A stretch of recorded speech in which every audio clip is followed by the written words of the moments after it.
உயிர்த்தெழுந்த ஆண்டவராகிய இயேசு கிறிஸ்துவின் ஈடு இணையற்ற நாமத்திலே உங்கள் யாவரும் கொடுத்த நாளிலே வாழ்த்துகிறேன். கர்த்தர் தாமே உங்களை ஆசீர்வதித்து காத்து நடத்துவராக. இந்த நாளிலே தெரிந்து கொண்ட வேத பகுதி 1 பேதுரு 5ஆம் அதிகாரம் 7வது வசனம் சொல்லுகிறது, அவர் உங்களை விசாரிக்கிறவரானபடியால் உங்கள் கவலையெல்லாம் அவர் மேல் வைத்து விடுங்கள் என்று சொல்லி இங்கே வேத பகுதி நமக்கு தெளிவாக சொல்லுகிறதை நம்மால் பார்க்க முடிகிறது.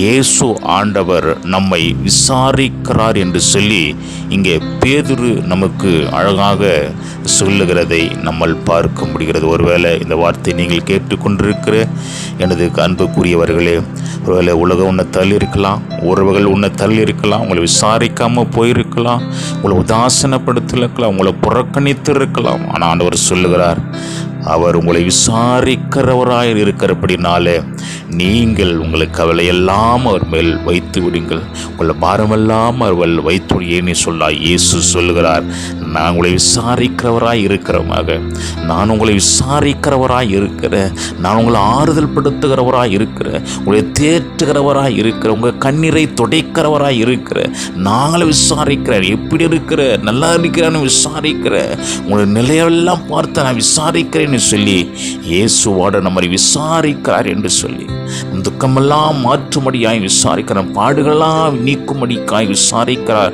அவர் நம்மை விசாரிக்கிறபடினால அவர் நம் கவலையெல்லாம் எடுத்து போட அவர் போதுமானவராய் இருக்கிறார். அன்புக்குரியவர்களே, விதத்திலே ஆகார் என்று சொல்லப்படுகிற ஒரு சகோதரி உண்டு.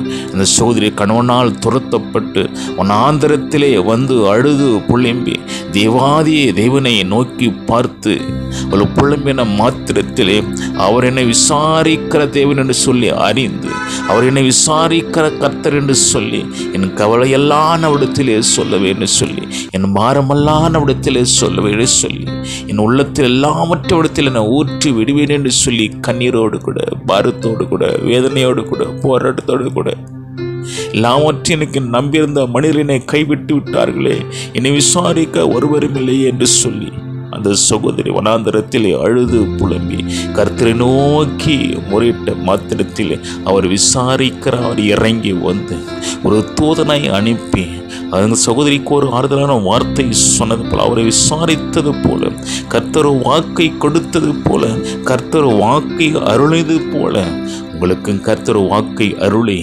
கர்த்தர் உங்களையும் தேற்றி, உங்களையும் ஆற்றி, உங்களையும் வழிநடத்த அவர் போதுமானவராக இருக்கிறவர். நம்புவீர்களா? அவர்களை விசுவாசிப்பீர்களா? இடத்தில் ஒன்று பாரங்களெல்லாம் வைப்பீர்களா? இடத்திலே சொல்வீங்களா? அவரோட பேசுவீங்களா? நிச்சயமாக கர்த்தர் உங்களை ஆசீர்வதித்து காத்து நடத்த அவர் போதுமானவராக, கர்த்தர் தாமே உங்களை ஆசீர்வதித்து காத்து நடத்தவர் வல்லமை உள்ளவராக இருக்கிறார். ஆமேன், ஆமேன், ஆமேன்.